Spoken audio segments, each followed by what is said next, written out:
When my wife, Emma, walked into the living room that evening, she had a bounce in her step I hadn't seen in weeks. She had quit her last job 2 weeks ago, fed up with a toxic work environment and a boss who was as clueless as he was overbearing. I'd been waiting for her to figure out her next move, but I hadn't expected what she said next. "I found a new job," she announced with a bright smile. I looked up from my book, caught off guard. As far as I knew, she hadn't been actively searching, at least not in a way I had noticed.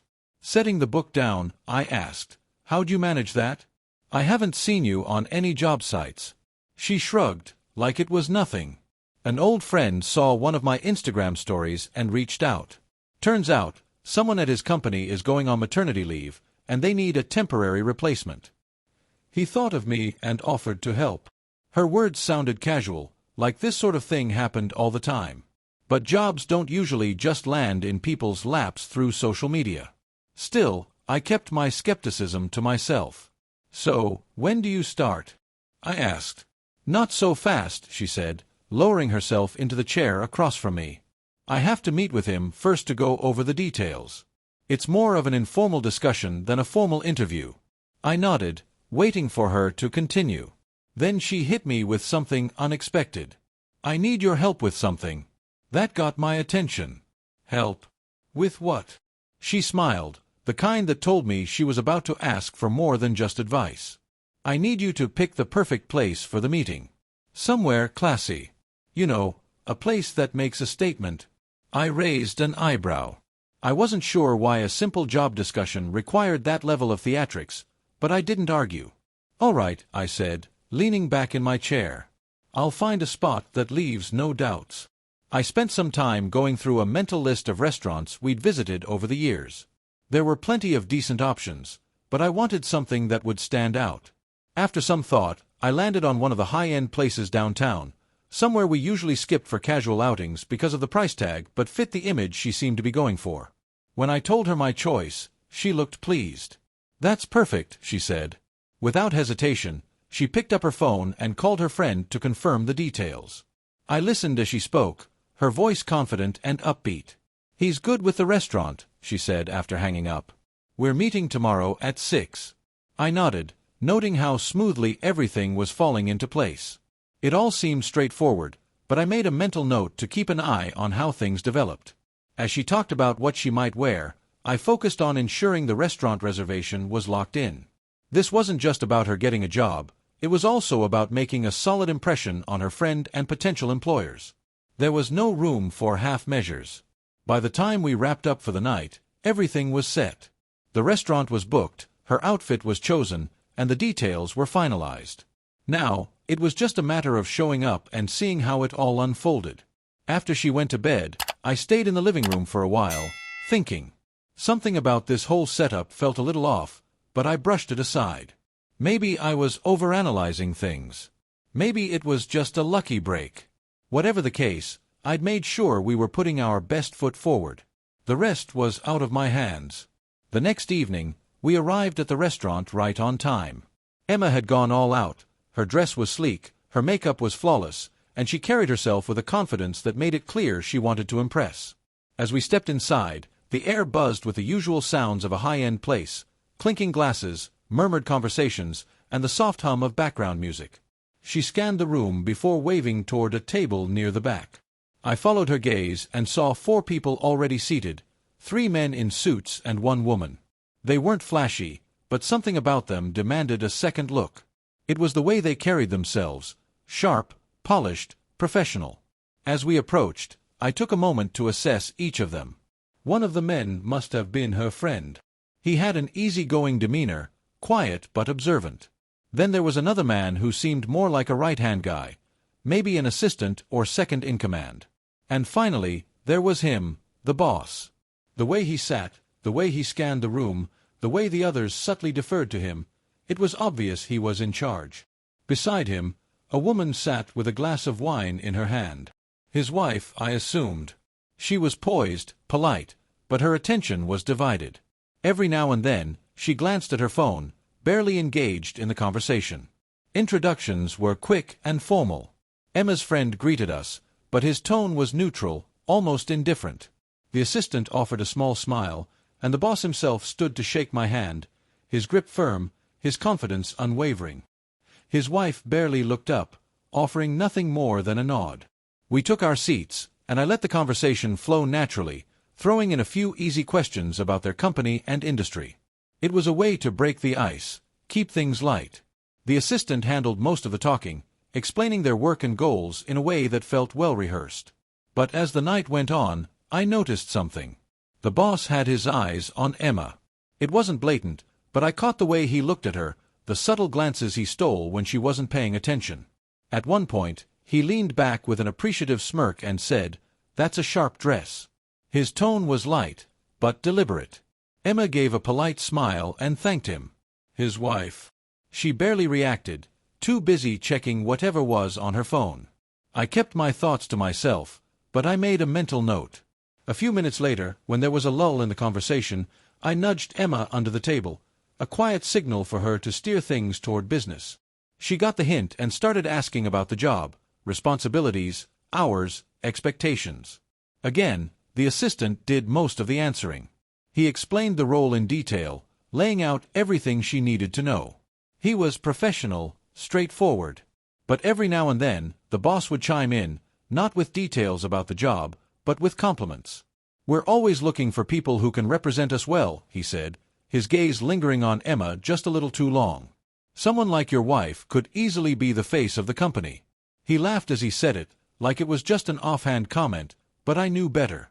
And still, his wife didn't react. No irritation, no disapproval.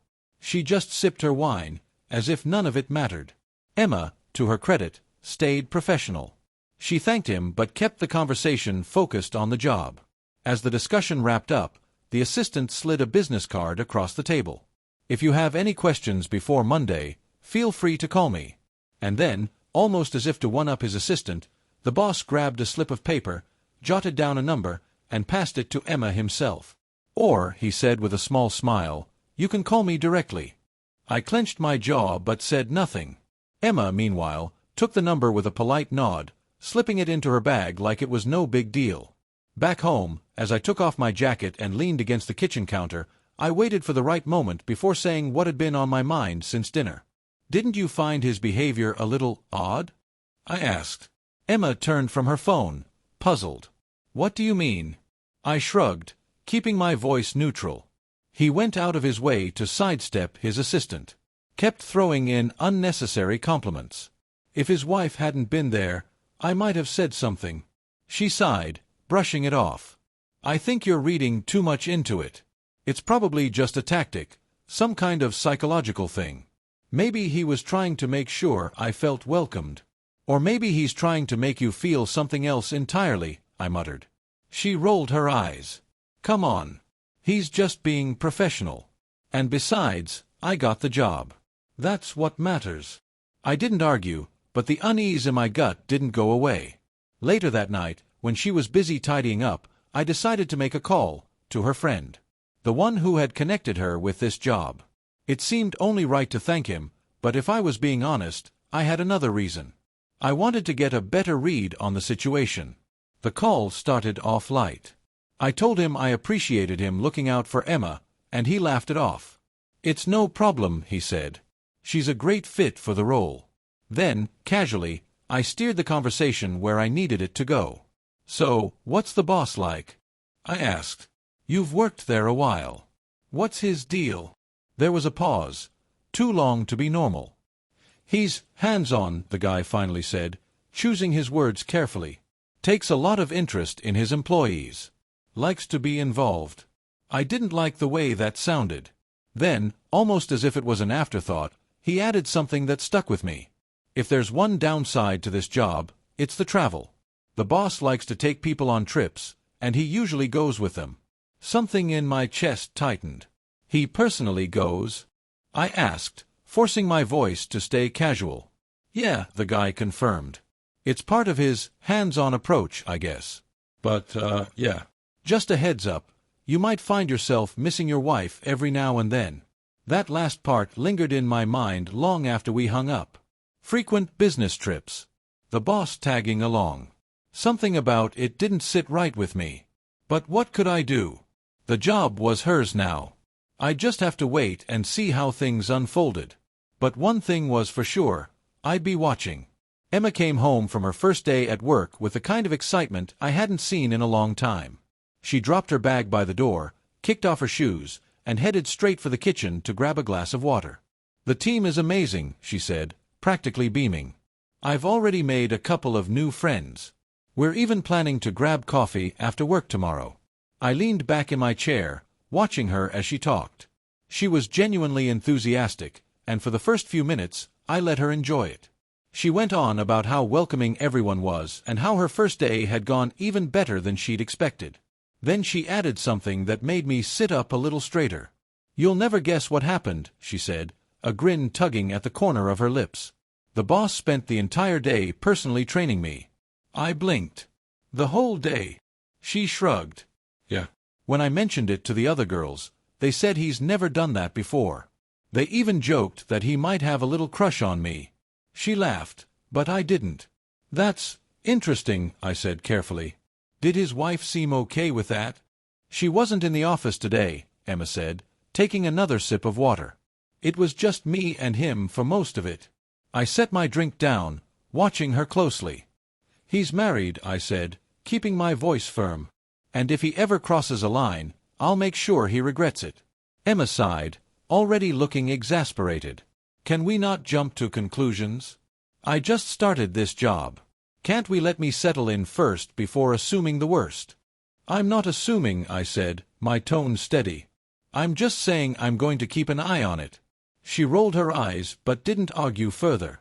She knew me well enough to understand that I wasn't the type to let things slide if something seemed off.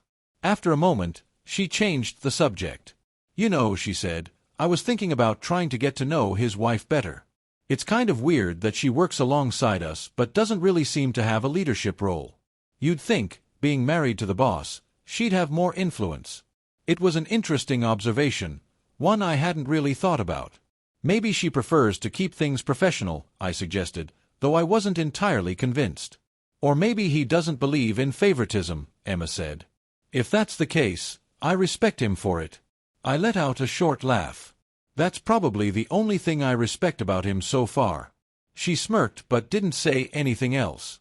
I wanted to let the topic go, but deep down, I couldn't shake the feeling that something about her boss didn't sit right.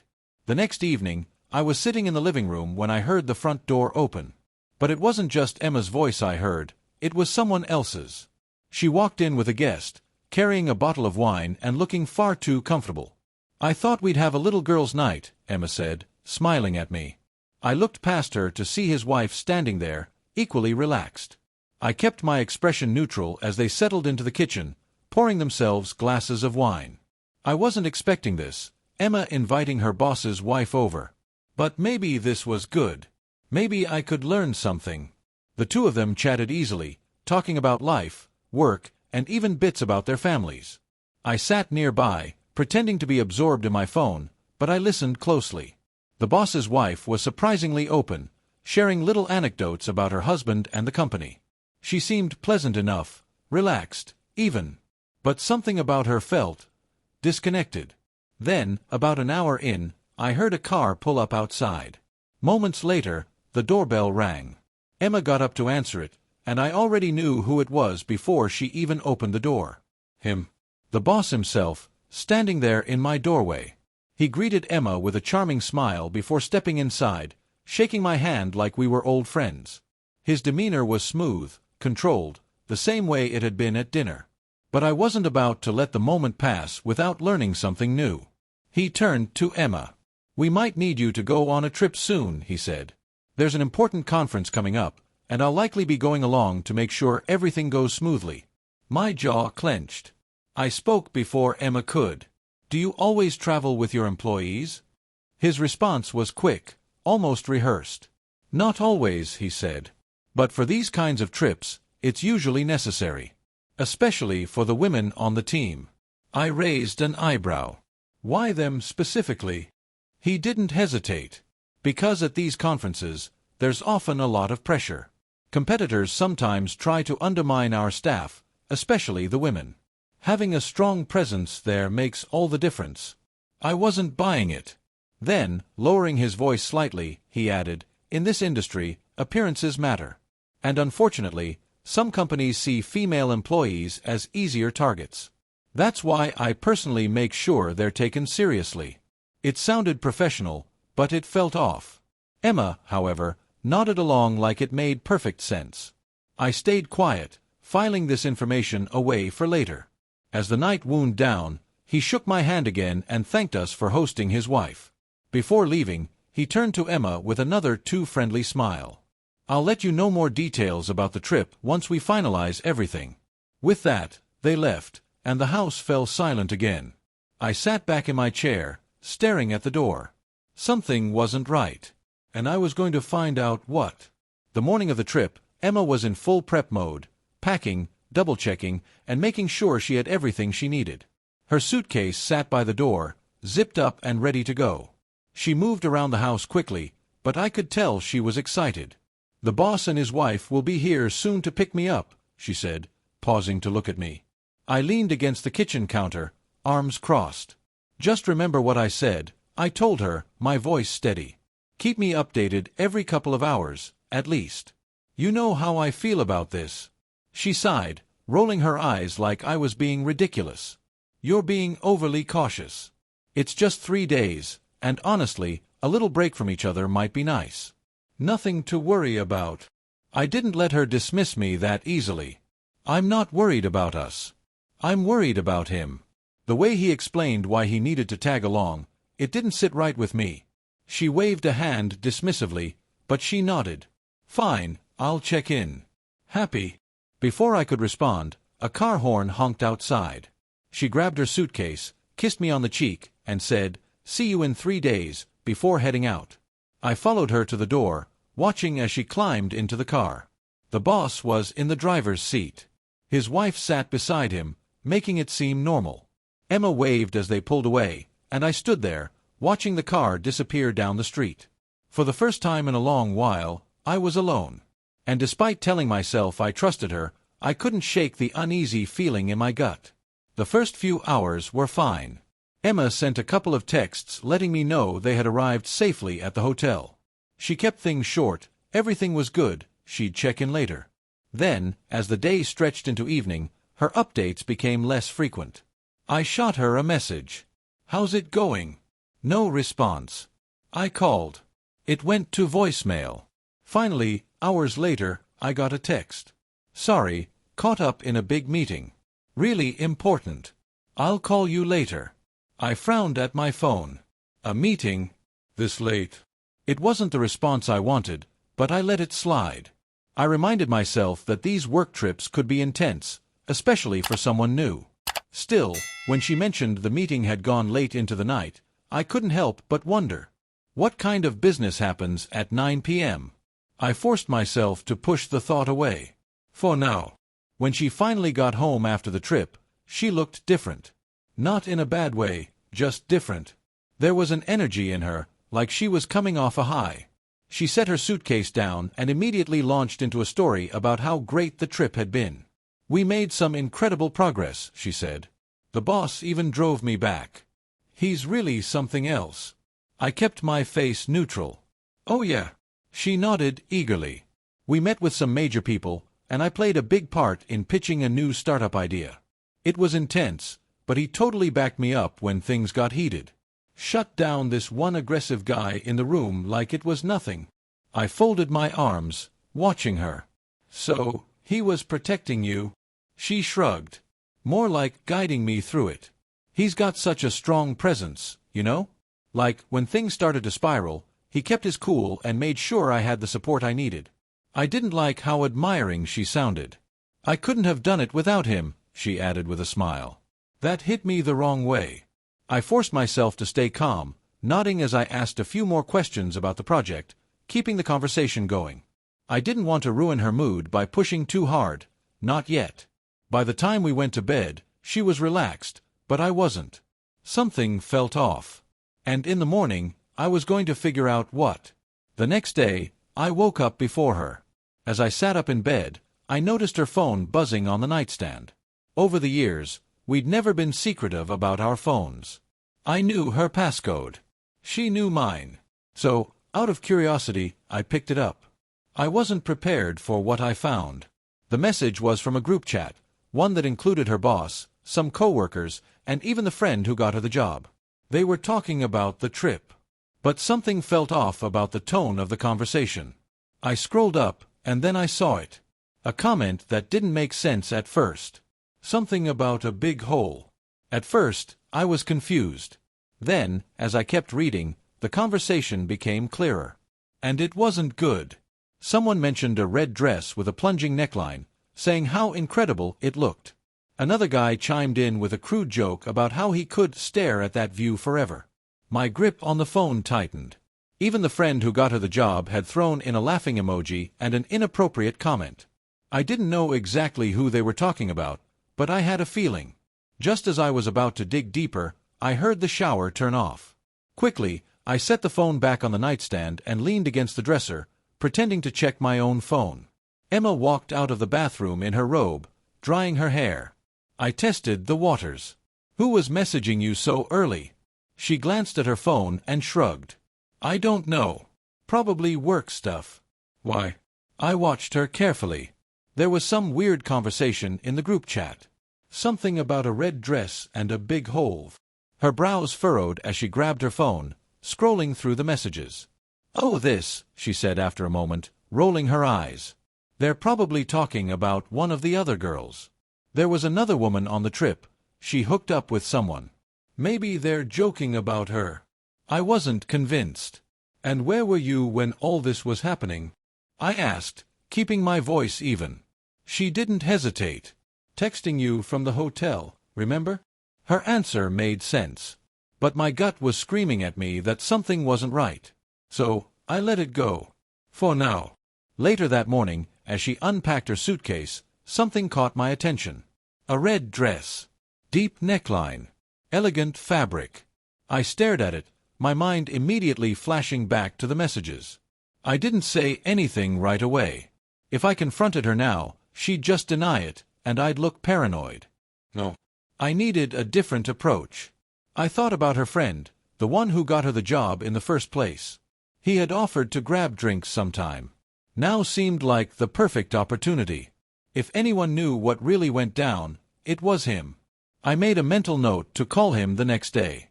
For now, I'd keep my suspicions to myself. And I'd play this smart. The next evening, I met Emma's friend at a bar downtown.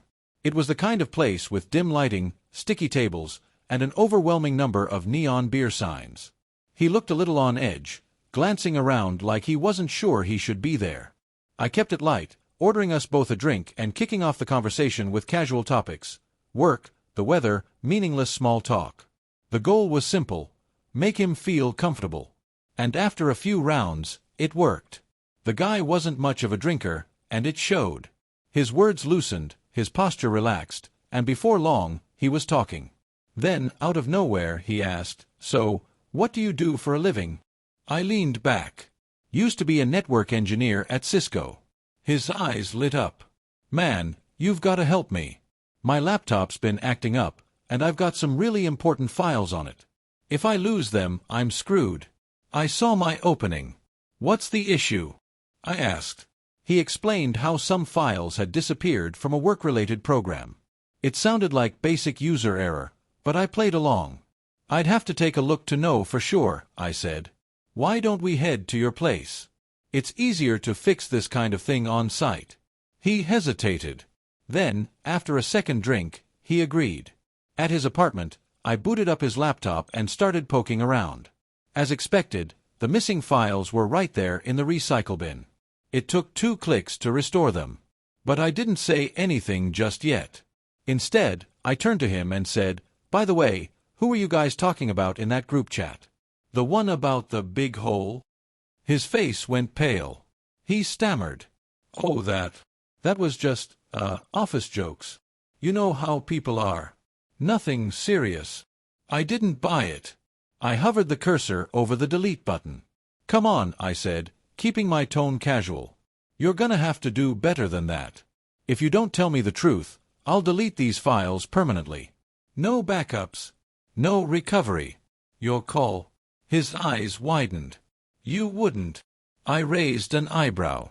Try me. He broke immediately. All right, he said, throwing up his hands.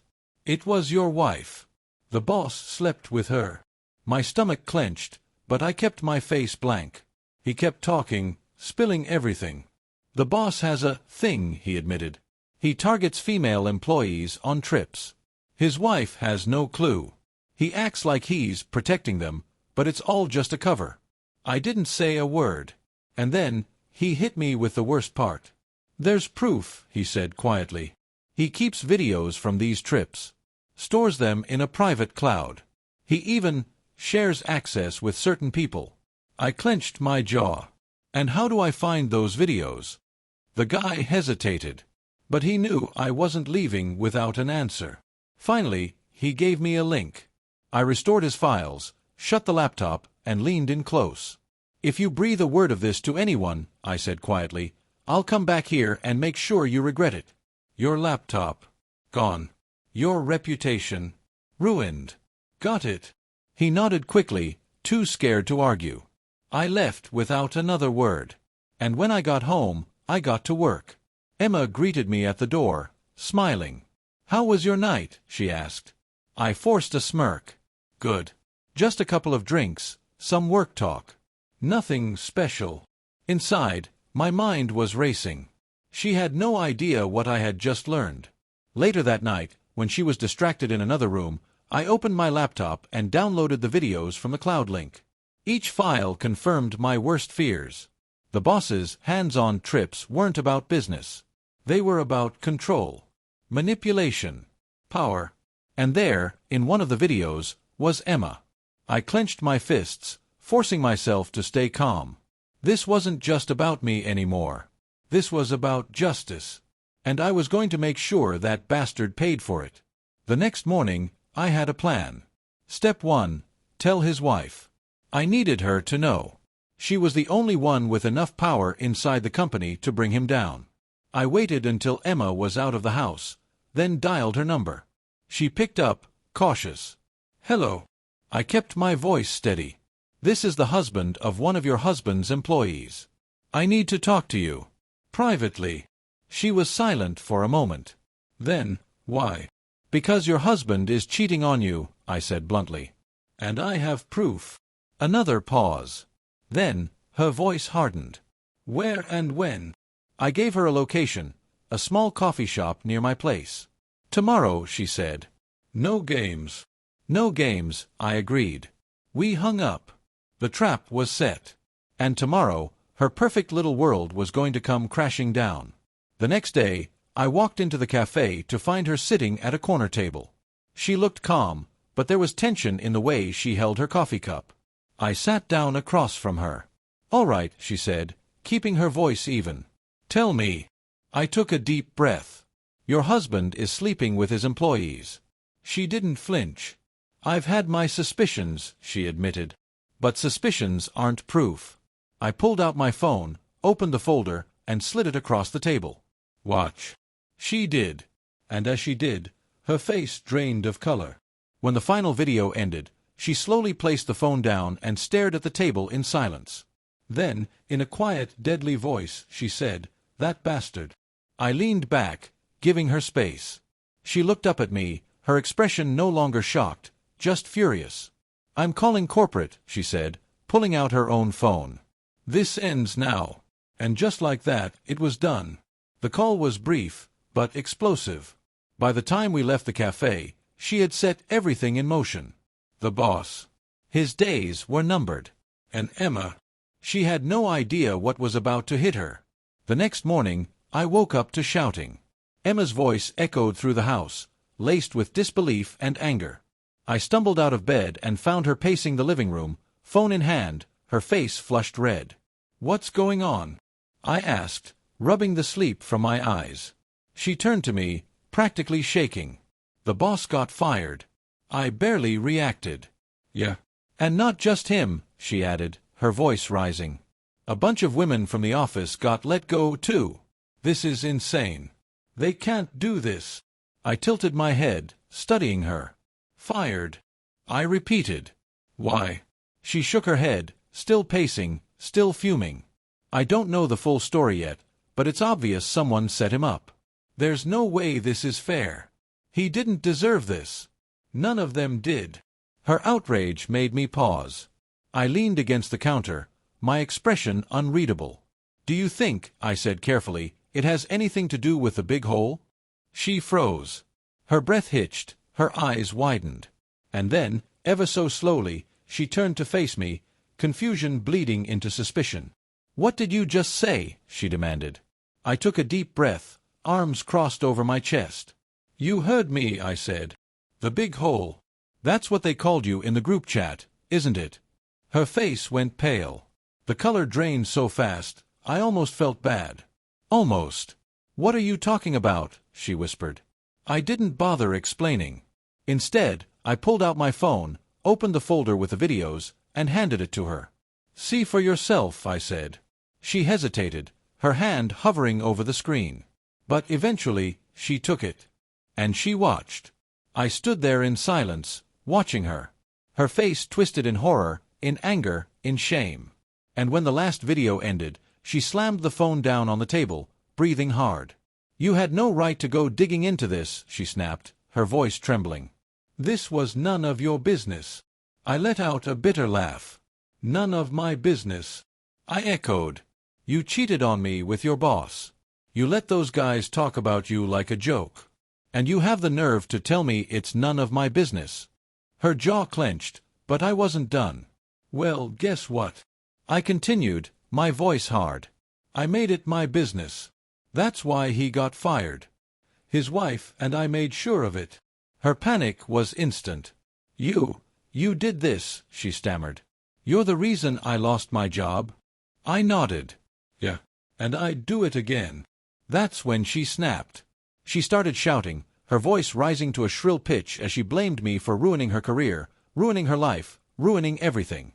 I didn't flinch. I didn't care.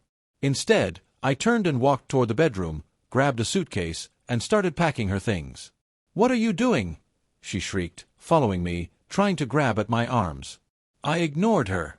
Piece by piece, I tossed her clothes into the suitcase, zipping it up without care. "You can't do this," she yelled. "This is my house too."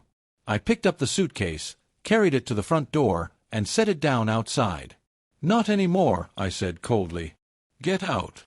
She stood there, her body trembling, her eyes brimming with tears. But I felt nothing. Nothing but satisfaction. I turned, grabbed the last of her things, and dumped them on the porch. Then, without another word, I stepped back inside, grabbed the door handle, and looked at her one last time. And with zero hesitation, I slammed the door shut in her face. The divorce process started immediately. I wasted no time getting a lawyer, gathering all the evidence, and setting things in motion. She, on the other hand, she didn't take it so well. Within days, she hit me with papers of her own, making wild accusations, claiming I was controlling, emotionally abusive. It was laughable. Her last desperate attempt to save face. But it didn't work. The court saw right through her lies. My lawyer presented everything: the texts, the videos, the proof of her infidelity. Her performance in court was pathetic. She tried crying, tried playing the victim. But the judge wasn't buying it. The ruling was swift, and it was in my favor. By the time I walked out of that courtroom, I felt something I hadn't felt in years. Relief. I sold the house. Packed up. Found a new place, a fresh start. It wasn't extravagant, but it was mine. A space that belonged to me, without any lingering ghosts of the past. And slowly, life moved on. I focused on my work. I reconnected with friends. For the first time in forever, my life was peaceful. And the scars she left behind? They didn't hurt anymore. They were just reminders. Reminders that I had survived. Reminders that I had won. And then, one evening, months later, she came back. A knock at the door. I opened it, and there she was. Emma. She looked different. Worn. Tired. Desperate. Her voice was hesitant when she spoke. "I made a mistake," she said softly. "I've been thinking about everything, and I want to fix things between us." I stared at her. And then I laughed. You want to fix things? I repeated. After everything you did. After you cheated, lied, dragged my name through the mud in court? You think you can just show up here and erase all of that? She stammered, scrambling for the right words. I've changed, she pleaded. We can start over. I'll do whatever it takes. I shook my head. Starting over isn't an option. Her eyes welled up with tears. Please. Just give me. No. I stepped back. And just before I closed the door, I looked her in the eyes and said, Go to hell. Then, I shut the door in her face. For the last time. And that was the end of it. No more betrayals. No more lies. No more her. Just me. Finally, free. Thank you for visited my YouTube channel. Your support, likes, and comments truly inspire me to create even more engaging content. If you enjoyed this video, don't forget to subscribe and hit the notification bell so you never miss an update. You're a part of this amazing community, and I'm thrilled to share my stories with you. See you in the next video on YouTube.